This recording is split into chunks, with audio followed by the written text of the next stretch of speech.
आदाब बनारस, सलाम बनारस, सुबह बनारस को प्रणाम।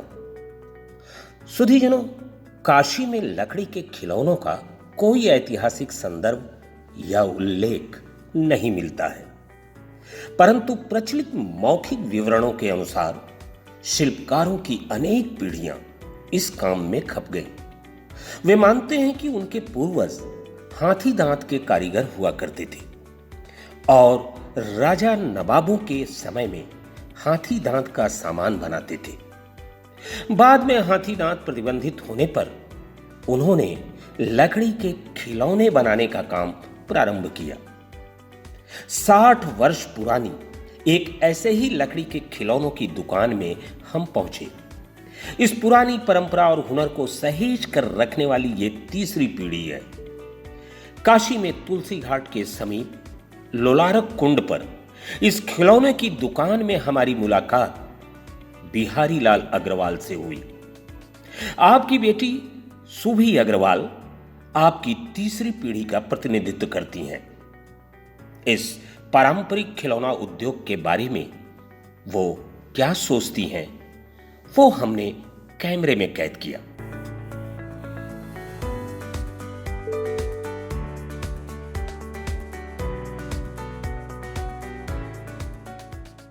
So now I introduce the owner of the shop. What is your name? My name is Shubhi Agarwal. And how old this shop? Our work has just completed, our business has just completed 60 years. I'm the fourth generation which is involved in the business. It was started by my great grandfather. He was a very great artist. He used to make the small elephants. Then my father come into the business. He started making toys. And when my father came into the business, he explored the export opportunity of the toys of the wooden handicraft which we have. He explored the varieties. Now we made wooden toys, utility items, toys, and then showpieces. Everything one can think of in wood, we make it. अच्छा, इस समय जैसे ये कहा जाता है कि जो लकड़ी का उद्योग है, जो खिलौने का, ये इस समय मर रहा है क्योंकि बहुत सारे लोग इस ट्रेड में आना नहीं चाहते। हाँ, और तमाम तरह के जो है मॉडर्न जो है टॉयज़ हैं। तो क्या आप जो है कहाँ तक जो है इसमें अपने को कहाँ महसूस करते हैं? सर, इस चीज़ को, इस कला को ये नहीं कहेंगे कि ये कला मर रही है। इस कला के बारे में बहुत लोग जानते नहीं हैं। आज तक मैं बहुत कम, अपनी कम उम्र में ही आज तक मैं जितने लोगों से मिली हूँ, ऐसा कोई नहीं कहा कि वो देखा और उसे ये सामान पसंद नहीं आया या वो लेने का इच्छुक नहीं हुआ। लोग जानते नहीं कि ऐसे काम होते हैं बनारस में या ऐसी चीज़ें हैं यहाँ पे। तो जब लोगों तक हम लोग अवेयरनेस पहुँचाएंगे, लोग इसके बारे में जानेंगे, तो लोग खुद ही बढ़ेंगे, चीज़ें खुद बढ़ेंगी। आजकल हमारे जो मोदी जी हैं, प्राइम मिनिस्टर मोदी जी हैं, वो मन की बात में या तो इंडियन टॉय वर्चुअल फेयर के थ्रू वो इतनी अवेयरनेस बढ़ा रहे हैं टॉय इंडस्ट्री के लिए। All over the world, all over the globe इतनी डिमांड्स आ रही है हमारे पास। हम लोग ने गुल्ली डंडा बनाते थे, हम गुल्ली डंडा से हमारे पास बॉम्बे से ऑर्डर आ रहे हैं। वो वहाँ पे म्यूनिसिपल स्कूल्स में जो होते हैं वो बच्चों में डिस्ट्रीब्यूट करवा रहे हैं कि जो बच्चे ट्रेडिशनल रूट से जो अपने हट रहे हैं वो ट्रेडिशनल गेम को फिर से खेलने के स्टार्ट कर रहे हैं। तो क्या जो है ये जो हमारी सरकार है जो है इस उद्योग को बचाने के लिए कुछ कर रही है? सब बिल्कुल कर रही है। बहुत, मैं तो कहूँगी कि पहले से बहुत ज़्यादा काम हो रहा है, बहुत काम हो सकता है। मार्केट इतना बड़ा है कि हम लोग उसका सिर्फ 10% अभी यूज़ कर पाते हैं, बट हम लोग पूरी राह पे है, सरकार भी उसी राह पे कि हम लोग उस तरह को और बढ़ा सकें। कहते हैं सुधीजनों, 1930 के दशक में श्यामनाथ सिंह काशी नरेश के यहाँ खिलौने बनाने वाले दरबारी कारीगर थे। आज उनके परिवार के लोग आम लोगों के लिए खिलौने बनाते हैं। बनारस के कश्मीरीगंज, खोजवा, भेलूपुर, किरैया, शिवपुरवा इलाके एवं बनारस के आसपास के गांवों जैसे सुंदरपुर, कंदवा, नेवादा, सुनारपुरा और तीरानंदन में आज भी बड़ी मात्रा में लकड़ी के खिलौने बनाए जाते हैं। अनेक धार्मिक अवसरों जैसे दीपावली, जन्माष्टमी, शिवरात्रि और रक्षाबंधन जैसे त्योहारों पर लगने वाले मेलों के लिए विशेष खिलौने बनाए जाते थे। बनारस के अस्सी घाट, दशाश्वमेध घाट और काशी विश्वनाथ मंदिर के आसपास खिलौने वालों की दुकानें हमेशा सजी रहती हैं। इन खिलौनों के बनाने वाले कारीगरों की संख्या 20 वर्ष पहले तक हजारों में हुआ करती थी, पर अब इनकी संख्या लगभग 5 से 600 के बीच सिमट कर रह गई है।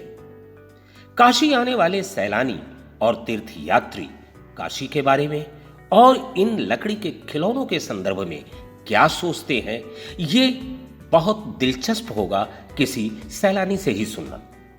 तो आइए इस संदर्भ में हम जानते हैं काशी आए हुए एक सैलानी से लकड़ी के खिलौनों के संदर्भ में और काशी के बारे में। What's your opinion about this place?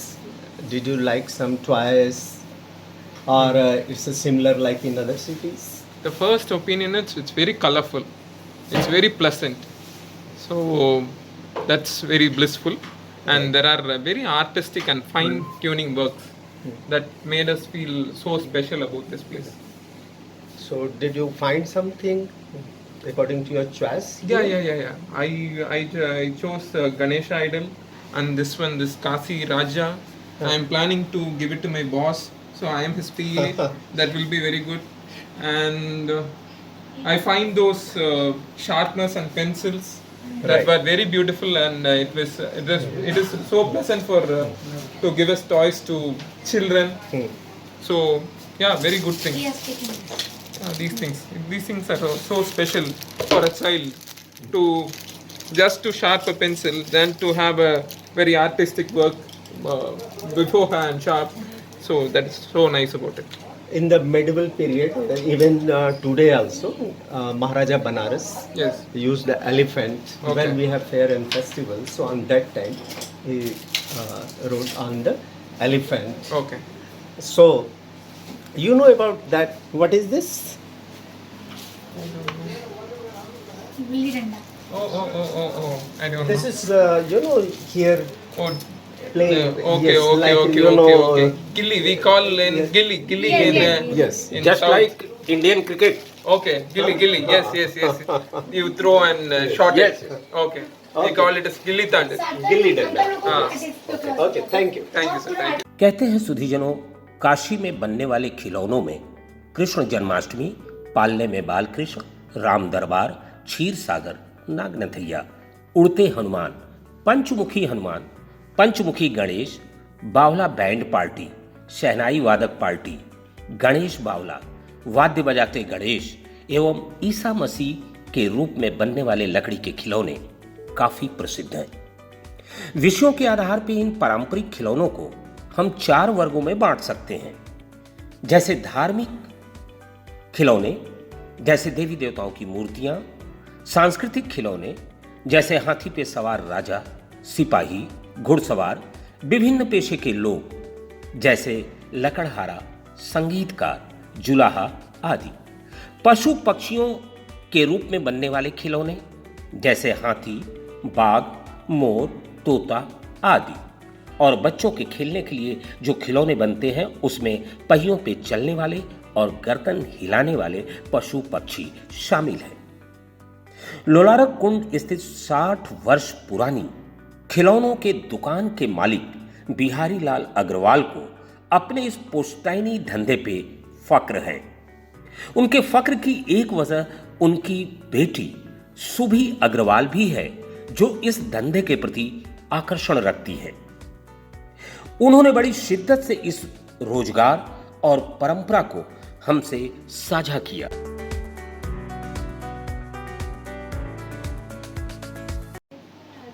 सबसे पहले तो मैं चाहूंगा कि आप अपना नाम बताएं और खास करके इस शॉप के बारे में जानकारी दें। मेरा नाम बिहारी अग्रवाल है जी। और आज हमारे इस काम को बहुत गौरव की बात है कि आज 60 साल इस काम को पूरा हो गए हैं। हमारे दादाजी नरसिंह दास अग्रवाल जी ने और मेरे पिताजी शशिराम अग्रवाल जी ने इस काम को बचपन से ही हमने देखा बनाते हुए हमको, और अच्छी तरह इसको दुकान पे लगाते हुए, तो मन हुआ कि पढ़ाई के साथ ये भी काम करना चाहिए। तो हमने भी बहुत रुचि ली इसमें लिया, और इस काम में हम 85 से इस काम में आ गए थे। और सबसे अच्छी बात यह है, इस काम में हम लोग दिल से काम करते हैं, क्योंकि ये पूरे एक हमारे संग 55 आर्टिजन के फैमिली के संग काफ़ी काम कर रहे हैं, तो क्या कि पचपन का सहयोग से काम होता है ये, तो बहुत ही अच्छा लगता है। और सबसे अच्छी बात ये बताएंगे कि जहाँ पे हमारी दुकान है, दुकान में हमने बहुत फाइन वर्क, टॉयस का, गॉड एरियल के, यूटिलिटी आइटम, सब आइटम इस आइटम में हम लोग रखते हैं। और हमारी बेटी जो सुभी अग्रवाल भी अपने पढ़ाई के साथ साथ पूरे आर्टिकल से मिलकर काम कर रही है। और उनकी जो तीसरी जनरेशन थी जो काम नहीं करना चाह रही थी, और उनके साथ मिल के बताया कि करो, करने भी हो, एक काम एक तुम्हारे पर है, कहीं भी हुनर है, कहीं भी शादी को तुम जाकर कर सकती हो। और बहुत अच्छा लग रहा है इस काम को करने में, और 8-60 साल हुए इस काम को हुआ है, तो बहुत इंजॉय फील कर रहे हैं। एक और सवाल, हाँ। परंपराओं की बात की जा रही है, मरती हुई परंपराओं को जीवित करने का प्रयास हो रहा है। ऐसे में बचपन की कुछ स्मृतियां हैं हम लोगों के पास। अमूमन काशी स्टेशन पे, वाराणसी स्टेशन पे कुछ खिलौने बेचने वाले एक खिलौना बेचा करते थे जिसमें सुखी परिवार का संदेश होता था। साथ में एक और भी खिलौना होता था जिसे हम लोग अपने बचपन में कटफड़ुआ के नाम से जानते थे, और वो उसकी आवाज़ से पता चल जाता था कि वो आ रहा है खिलौना वाला खिलौना लेकर। तो वो अभी भी है क्या? और अगर है तो हम लोग उसे देखना भी चाहेंगे। आपने बहुत अच्छी बताई। ये जिसको हम लोग बोलते हैं चिड़िया चुगने वाले, जी, जिसको हम लोग ईटिंग बर्ड बोलते हैं, और ये बनारस का सबसे पुराना खिलौना है। शुरू में जो मेरे दादाजी ने जो है इसी चीज को पहले बनाया था 1960 के आसपास। और जिस सुखी परिवार की बात कर रहे हैं, तो सुखी परिवार का रूप थोड़ा चेंज हो गया है। अब इसको हम लोग दादी माँ बोलते हैं। इस दादी माँ के टोटल 5 का सेट होता है। इसमें काफी नए डिजाइन आने लगे हैं, और जिसको आप खटखट दो। और जैसे परंपराओं की बात करेंगे, तो जैसे गुल्ली डंडा हुआ, बचपन में हम उसको खिला करते थे। जब खेलते थे, मैदान में खेलते थे, तो दादाजी लोग बोलते थे कि यार किसी का हाथ में लग जाएगा। तो लेकिन क्या कि आज चाइना के सामान आने से ये सब प्रभाव हट गई है। अभी मोदी जी ने भी एक महीना पहले टॉय फेयर में बोला, प्रमुख खिलौने की बात किया, बोले बच्चे उस खिलौने में जीते हैं। तो अभी हमारे पास इस ये गुल्ली डंडे का, गुलेर का, ये काफ़ी ऑर्डर आ रहे हैं। हम इसमें काफ़ी कलरफुल कर रहे हैं कि बच्चों को जो आकर्षित लगे, लाल, नीला, पिला कलर। तो इस तरह परंपराओं की बात करेंगे तो जो हम बचपन में खेला करते, गुल्ली डंडा, लागोरी, जिसको हम डिबरी बोलते थे, जी जी, वो सब हम वापस आ गए हैं। सुखी परिवार का नाम लिया, लेकिन सुखी परिवार दिखाया नहीं आपने। सुखी तो जरा परिवार, सुखी परिवार को दिखाएं आप। सुखी परिवार में एक आदमी, एक औरत और एक लड़का, एक लड़की हुआ करता था। वो आजकल बनना बंद हो गए हैं, लेकिन मैं उससे बनवाऊंगा। और उसका स्वरूप लिया है इसने, दादी माँ ने। अच्छा अच्छा। और इसमें एक के अंदर कुछ टोटल 5 पीस होते हैं। और सबसे बड़ा इसका यूज क्या है, बच्चे खेल भी सकते हैं, इसमें कुछ हम लोग सामान भी रख सकते हैं।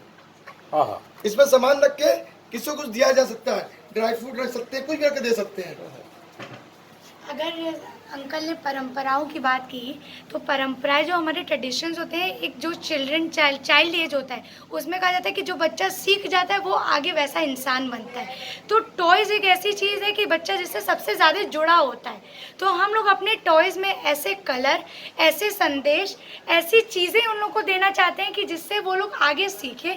उन लोग की मोटर स्किल्स हुई, उन लोग की लर्निंग स्किल्स हुई। अगर वो गिल्ली डंडा खेलते हैं तो उनका माइंड करता है, और वो हमारे ट्रेडिशन में जो उनके बाबा दादा खेला करते थे उससे वो जुड़े रहते हैं। हम लोगों ने जो चिड़िया दाना देखा, देखने में तो बड़ा सिंपल चीज़ है, पर वो टक टक टक टक टक टक जो आवाज़ देता है, वो एक छोटे बच्चों के दिमाग के विकसित के लिए कितनी ज़रूरी होती है, वो उस एज में वो प्रभावित करती है। एक छोटा इकोनॉमिकल सवाल। हाँ।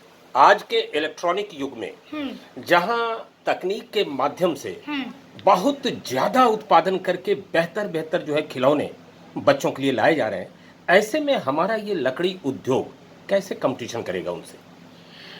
हमारा लकड़ी उद्योग उसी से, हमारी यूनिकनेस से कंपटीशन करेगा। जो चीज़ इलेक्ट्रॉनिक तो हर जगह मार्केट में, पर यूनिक एक ही चीज़ होती है। तो बच्चे वो भी समझते हैं कि इलेक्ट्रॉनिक से एक खेलते खेलते वो भी बोर हो जाते हैं। कार चलाई, टूट गई, हमारे से वो टक टक टक टक करते रहेंगे, कभी नहीं टूटेगा। वो 2 मिनट खेल के रख देंगे, पर 10 मिनट बाद वो उसी गेम के पास दोबारा आएंगे। तो जो ये लकड़ी का उद्योग के जो खिलौने हैं, वो अपने यूनिकनेस से, अपने शेप से, अपने रंग से, अपनी खूबसूरती से आज के इलेक्ट्रॉनिक दौर पे इस सबको मात देंगे और इन लोग के आगे बढ़ेंगे। और अंतिम सवाल, भारत के डेवलपमेंट में परंपराओं का कितना योगदान है? अगर लोग कहते हैं कि आसमान में उड़ना है तो ज़मीन पे बने रहना है, तो यही हमारी परंपराओं का ये, अगर हम लोग के देश को आगे बढ़ना है, अगर हम लोग वर्ल्ड की सबसे मोस्ट पॉपुलेटेड इकोनॉमी में और सबसे मोस्ट ग्रोइंग इकोनॉमी में से हैं, तो यही हम लोग के रूट्स हैं। तो इन्हीं रूट्स से हम लोग जुड़े रहेंगे, इन्हीं रूट्स को हम लोग प्रमोट करेंगे, तो हम लोग बनारस को या बनारस शहर को या इंडिया कंट्री को हम लोग ऑल ओवर दी वर्ल्ड में टॉप ले जाएंगे। आपने बहुत खूब कहा। और जब भी हिंदुस्तान के अंदर 5 ट्रिलियन की बात होगी तो कहीं ना कहीं इस खिलौना उद्योग को माइनस करने की स्थिति किसी की नहीं होगी। थैंक यू, धन्यवाद। कहते हैं उस विकास का कोई मतलब नहीं जिसकी जड़ें परंपराओं से नहीं निकलती। हमारी संस्कृति हमारे परंपराओं के संरक्षण का प्रयास है। वर्तमान में परंपराओं का संरक्षण उसके स्वर्णिम इतिहास का आधार बनेगा और इस इतिहास में कहीं नाम हो या न हो, पर अग्रवाल परिवार के 3 पीढ़ियों के खून पसीने की मेहनत की कहानी काशी में हमेशा याद की जाएगी।